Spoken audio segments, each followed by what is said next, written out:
దానిలో భాగంగా స్థలాన్ని ఎలా పరిశీలన చేయాలి, ఈ స్థలం మంచిదా కాదా అనేటువంటిది ఎలా తెలుసుకోవాలి అంటే, మంచి వాస్తు సిద్ధాంతి గారిని కానీ, అమ్మవారి ఉపాసకులు ఏదైనా దేవతా ఉపాసకులు కానీ మీరు తీసుకునే ముందర, ఆ స్థలాన్ని తీసుకునే ముందర వారిని తీసుకుని వెళ్ళి ఆ స్థల వీక్షణ చేయించుకోవాలి.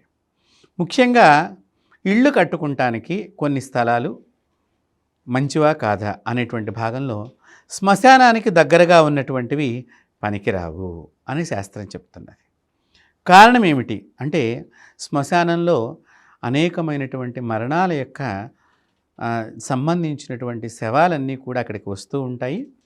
దాన్ని దహించేటప్పుడు ఆ పొగ, అంతేకాకుండా ఆ ప్రదేశానికి దగ్గరగా ఉన్నప్పుడు అనేక మంది వచ్చి అక్కడ బాధపడటము, ఇవన్నీ అక్కడ ఉండేటువంటి మనుషులు రోజు నిత్యం చూడటం మూలకంగా వాళ్ళ మానసిక ఒత్తిడి పెరుగుతుంది.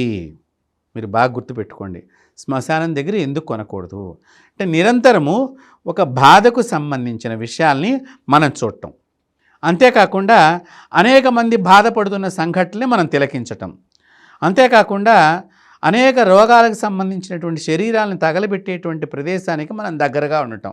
సో చెడుకి దగ్గరగా ఉండటం మూలకంగా ఆ చెడ్డ ప్రభావము మనకి ఎప్పుడైనా మనసు బలహీనమైనప్పుడు ఆ ఇంటి యజమాని చాలా అనారోగ్యానికి గురి అవుతాడు మానసికంగా. అందువలన శ్మశానాలకి దగ్గరగా ఇళ్ళని నిర్మాణం చేయవద్దు అని చెప్తూ ఉంటారు. అంతేకాకుండా కొంతమంది తగలపడేటప్పుడు శవాలు లేచి నిలబడతాయి.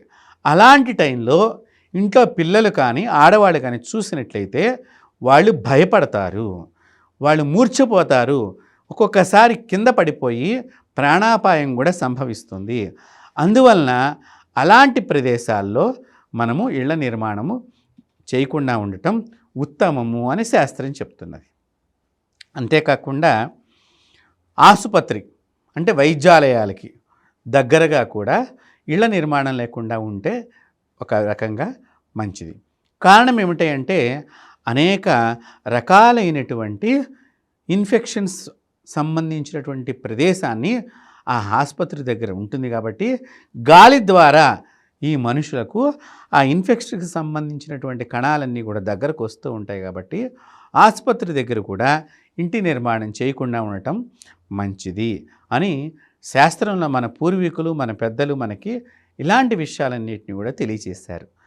మన ఆరోగ్యం కోసం, ఆరోగ్యమే మహాభాగ్యం. మీకు ఎన్ని కోట్లన్నా ఉండనివ్వండి, మీకు ఎంత బంగారం అన్నా ఉండనివ్వండి, మీ శరీరం ఎంత బలంగా అన్నా ఉండనివ్వండి, ఒక్కసారి అనారోగ్యం వచ్చిందంటే, శరీరం సృష్టించుకుపోయింది అంటే మళ్ళీ బలపడటానికి మానసికంగా చాలా కష్టపడాల్సి వస్తుంది.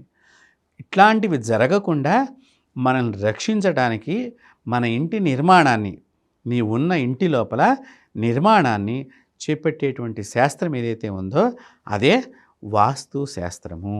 కాబట్టి ఇలాంటి ముఖ్య విషయాల్ని మనం చక్కగా మన జై హిందూ ఛానల్ ద్వారా తెలుసుకుంటున్నాము. ఇలాంటివి మరిన్ని తెలుసుకునే ప్రయత్నంలో మరొకసారి మళ్ళీ మనం కలుసుకుందాం. అంతవరకు నమస్కారం.